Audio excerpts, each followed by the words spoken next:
Olá pessoal, espero que estejam todos bem. Aqui quem fala é a professora Thaís, do componente curricular Ciências, e a aula de hoje é para você, aluno do 7º ano. Vamos lá? Bom, para dar início, primeiro nós precisamos fazer uma retomada do conteúdo que nós já estudamos.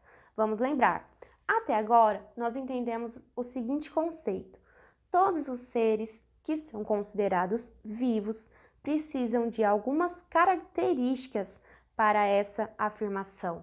As características que nós já estudamos são metabolismo, o ciclo de vida, reprodução, percepção e interação com o ambiente, e hoje nossa aula tem como objetivo estudar as células, identificar as células como a unidade fundamental de todos os seres vivos, também como unidade estrutural e unidade funcional. Vamos lá então. Iniciando a nossa aula, vamos tentar fazer uma comparação. Será que uma casa tem alguma coisa em comum com um ser vivo? E aí, te convido a pensar na resposta. Bom, todos os seres vivos são formados por células. Pode ser formado por uma, por duas, dezenas, centenas, milhares de células. E essas nossas células, elas estão assim, agrupadinhas, juntinhas, lado a lado uma da outra. Elas vão formando, então, internamente os nossos órgãos, externamente a nossa pele, e assim vamos sendo constituídos e formados estruturalmente. Essas nossas células, nós poderíamos tentar associar, então, ao seguinte: tijolos. Toda casa tem como unidade básica estrutural os tijolos, e esses, quando são colocados lado a lado, vão formando paredes. E uma parede vai se formando e se juntando com as outras e dando origem aos cômodos, aos quartos, à cozinha, à sala. E ao final de tudo, temos uma casa formada. Se usarmos dessa analogia de que todo tijolo é a unidade básica de uma casa, nós temos que toda célula é a unidade básica de um ser vivo. O tijolo, lado a lado, forma as paredes e as células, lado a lado, vão formando o ser vivo. Bom, aqui nós temos, então, uma das nossas células. E qual é a sua constituição básica? 3 são esses constituintes: membrana plasmática, núcleo e citoplasma. A membrana plasmática é quem delimita a célula, é quem forma todo o espaço que ela ocupa.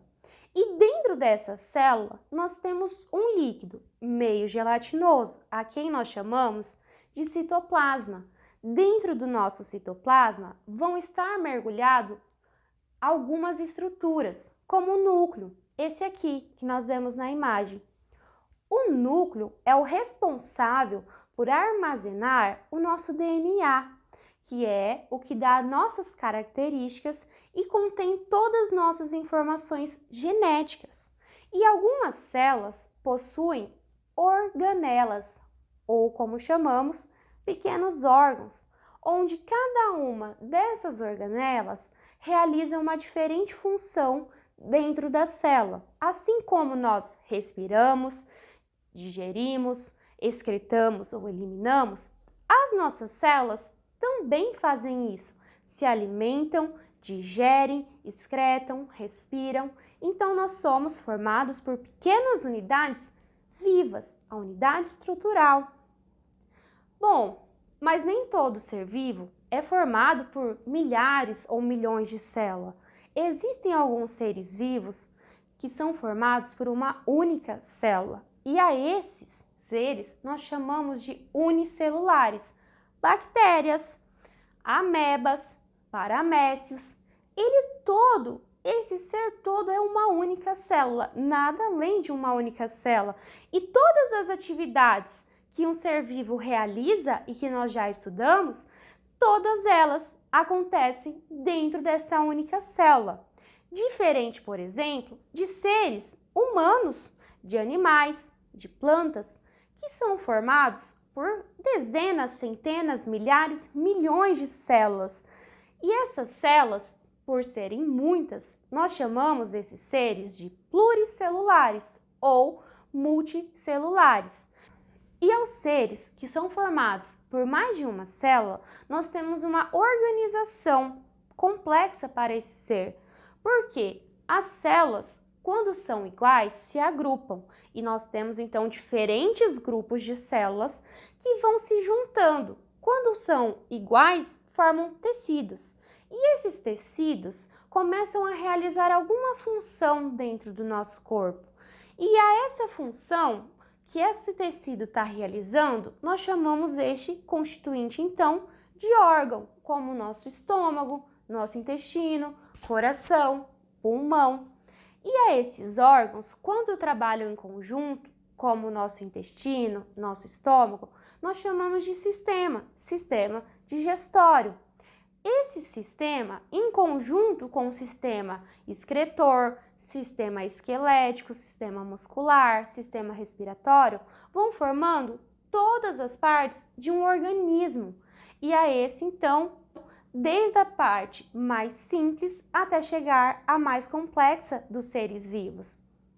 E vale lembrar que só foi possível descobrir que todos os seres são formados por células, porque há muito tempo atrás, em 1665, Robert Hooke, através de um microscópio muito simples, conseguiu identificar em uma cortiça, aquela que forma a rolha, que vem das cascas das árvores, conseguiu identificar que elas possuíam pequenos buracos entre elas. E ele então chamou essas estruturas de células. E quase finalizando a nossa aula, não poderíamos deixar de ter uma foto de como são as nossas células. Aqui nós temos, então, a membrana plasmática e aqui nós temos o núcleo. A esse pedaço contendo várias células, nós chamamos então de tecido. E para finalizar a aula, vamos relembrar os principais tópicos de hoje. Começamos com seres vivos, nós já definimos e agora hoje finalizamos quais são as características dele. Agora definimos o que são células, a unidade básica, constituinte, estrutural e fundamental de todos os seres, que nós comparamos com os tijolos.